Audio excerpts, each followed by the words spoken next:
Oke, Assalamualaikum warahmatullahi wabarakatuh. Sebelumnya kami dari kelompok 9 akan mempresentasikan bagaimana sih peran semafor dalam sistem operasi, serta sekiranya apa saja sih modul-modul yang ada di dalam semafor ini, entah dari kekurangannya maupun kelebihannya dan lain-lain. Nah, mungkin bisa next. Nah, sebelumnya eh, ini ada beberapa anggota dari kelompok kami. Ini yang pertama ini ada Fazaul Ilma dari NIM 434211030. Terus ada Melinda Impiawati 434231032. Terus ada Ahmad Lazim 434231033 dan saya Arya Maulana 434231077. Yang terus yang terakhir ini ada teman saya Aditya Rahmatullah 434230186. Nah, mungkin untuk yang pertama bisa Mbak Faza, monggo eh, lanjutkan tentang sejarah dan definisinya. Oke, jadi di sini saya akan menjelaskan mengenai sejarah dan definisi dari semapur sendiri. Nah, jadi semapur itu diusulkan oleh seorang ilmuwan komputer Belanda yang bernama Edsger Dijkstra pada tahun 1965. Nah, semapur ini teknik mengelola lebih dari satu proses yang dijalankan secara bersamaan dan harus diatur berdasarkan urutan kerjanya dengan menggunakan nilai integer. Nah, semaper sendiri merupakan variabel yang non-negatif, yang berarti variabelnya itu harus nol atau lebih dari nol, dan dibagi antar proses. Nah, variabel ini digunakan untuk memecahkan masalah dalam critical section, sehingga dapat mencapai sinkronisasi proses dalam multiprocessing.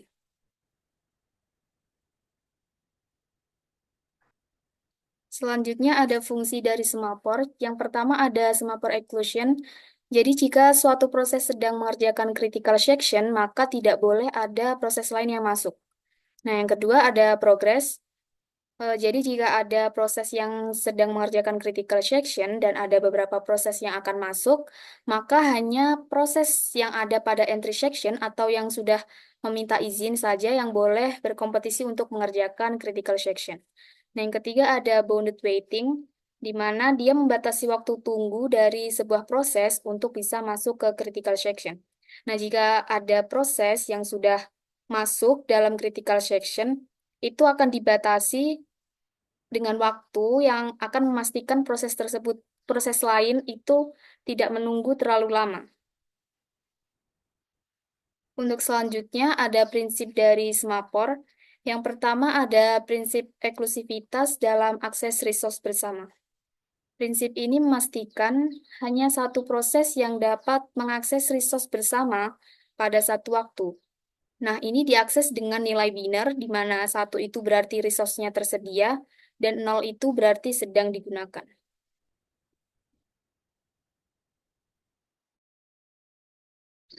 Yang kedua, ada prinsip pengendalian akses untuk mencegah konflik, rest condition.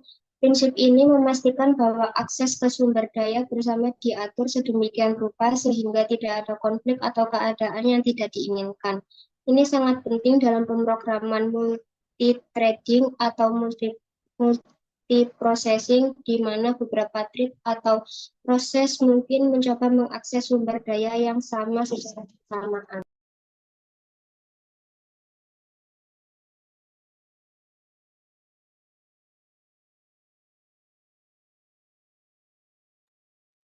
Baik, kali ini saya akan jelaskan tentang jenis-jenis semafur.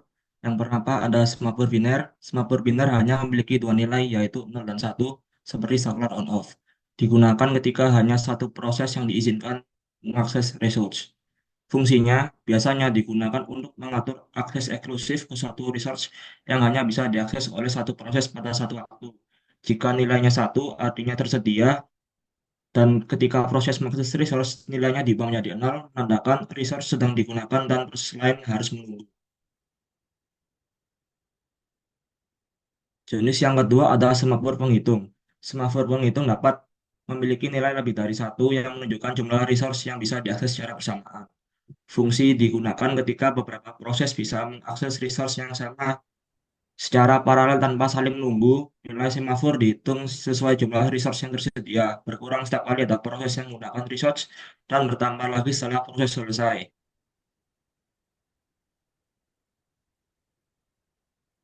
Di sini ada operasi standar dari semafor. Yang pertama, operasi wait, memeriksa apakah resource tersedia, S lebih besar dari 0. Jika ya, kurangi nilai S menjadi 0, resource dikunci. Jika S sama dengan 0, proses menunggu hingga resource tersedia kembali. Lalu yang kedua, operasi sinyal, mengembalikan resource yang sudah selesai digunakan, menambah nilai S menjadi 1, menandakan resource tersedia. Slide selanjutnya. Kemudian ada operasi dasar semafor. Yang pertama ada operasi wait atau down. Tujuannya operasi ini digunakan untuk menurunkan atau mengurangi nilai semafor sebesar 1 dan mengecek sumber daya yang tersedia. Implementasinya, operasi ini sering digunakan untuk memastikan mutual exclusion, yaitu memastikan hanya satu thread atau proses yang bisa mengakses sumber daya tertentu pada satu waktu. Kemudian yang kedua ada operasi phase signal atau up. Tujuannya operasi ini digunakan untuk meningkatkan atau menaikkan nilai semafor sebesar 1 dan memberi sinyal bahwa sumber daya telah selesai digunakan. Implementasinya, operasi P biasanya dilakukan setelah bagian kritis selesai sehingga thread atau proses lain bisa mengakses sumber daya.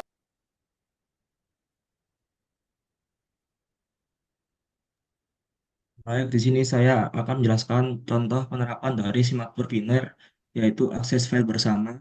Situasinya terdapat dua proses, proses A dan proses B, ingin mengakses satu file yang sama. Hanya satu proses yang boleh mengakses file pada satu waktu. Inisialisasi semafor S sama dengan satu file tersedia. Langkah operasi yang pertama proses A, operasi wait, cek S satu sama dengan file tersedia, lalu terkunci. Proses A mulai mengakses ke file. Proses B harus menunggu proses A selesai. Lalu jika proses A telah selesai, proses B baru bisa mengakses file tersebut. Slide selanjutnya.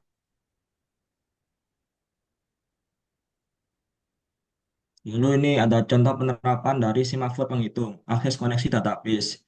Situasinya, misalkan ada tiga koneksi database yang bisa diakses secara bersamaan oleh beberapa aplikasi. Setiap aplikasi harus menunggu jika semua koneksi sedang digunakan. Nilai awal semafor S sama dengan 3, itu menunjukkan bahwa ada tiga koneksi yang tersedia. Proses awal, aplikasi 1 dan 2 terhubung. Lalu, karena database-nya ada tiga, aplikasi dapat terhubung, sehingga bisa dijalankan tiga secara bersamaan. Lalu ketika aplikasi satu udah selesai, aplikasi 4 baru bisa join setelah salah satu dari tiga aplikasi itu selesai digunakan. Next slide selanjutnya. Di sini ada perbedaan antara semafor biner dan semafor penghitung. Yang pertama dari nilainya. Kalau semafor biner itu hanya memiliki dua nilai, yaitu 0 atau 1.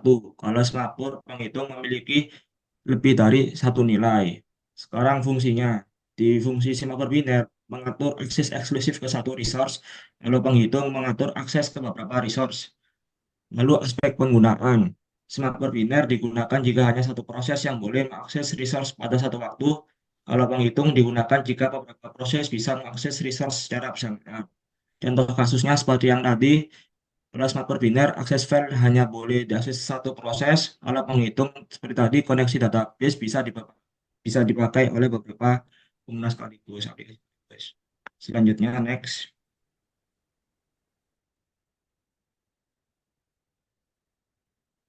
Jadi yang selanjutnya adalah cara kerja semafor dalam sistem operasi. Di sini dibedakan menjadi dua, yaitu yang pertama adalah mekanisme antrian dan penguncian resource.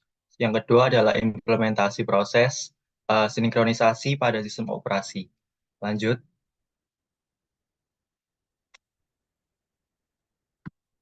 Jadi yang pertama adalah mekanisme antrian dan penguncian resource dalam cara kerja semafor.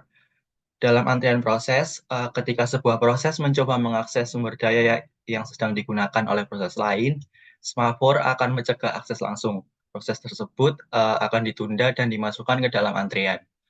Antrian ini bekerja secara FIFO, yang artinya first in, first out, sehingga proses pertama yang dimasukkan ke dalam antrian akan menjadi yang pertama mendapatkan akses ke sumber daya setelah tersedia. Yang selanjutnya adalah penguncian atau locking. Jadi semafor bertindak sebagai mekanisme penguncian untuk sumber daya. Saat sumber daya sedang digunakan, semafor akan diturunkan atau decrement dan menandakan bahwa sumber daya terkunci.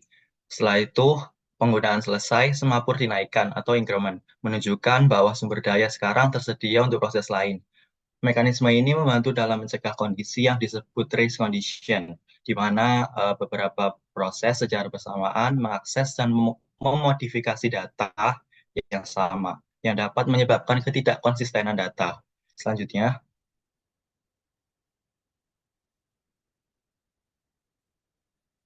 untuk slide selanjutnya, untuk yang B, yaitu implementasi proses sinkronisasi pada sistem operasi. Jadi yang pertama contohnya itu pada penggunaan mutex. Semapur digunakan untuk membuat mutex atau mutual exclusion yang merupakan bentuk sederhana dari semapur biner. Mutex memastikan bahwa hanya satu proses atau thread yang dapat mengakses bagian kritis dari kode pada satu waktu. Yang contoh kedua adalah penguncian file dalam sistem operasi.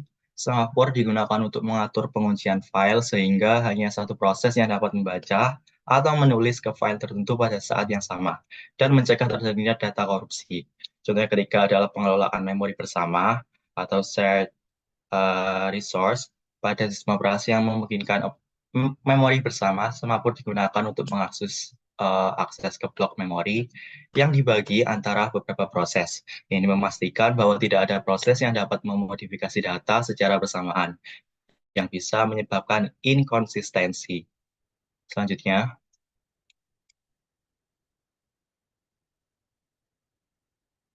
berikut merupakan contoh studi kasus penggunaan semapur. Di sini terdapat contoh studi kasus pada penggunaan semapur dalam sinkronisasi thread, yaitu contoh pertama adalah memori bersama. Dalam aplikasi multi-threaded, beberapa thread dapat mencoba mengakses dan memodifikasi variabel yang sama secara bersamaan. Untuk menghindari konflik ini, semapur digunakan untuk mengendalikan akses ke variabel tertentu atau tersebut. Misalnya, jika sebuah thread sedang membaca data dari memori bersama, semapur bisa digunakan untuk mencegah thread lain menulis ke memori tersebut hingga pembacaan selesai. Yang kedua adalah sinkronisasi thread dalam produksi dan konsumsi atau producer consumer problem.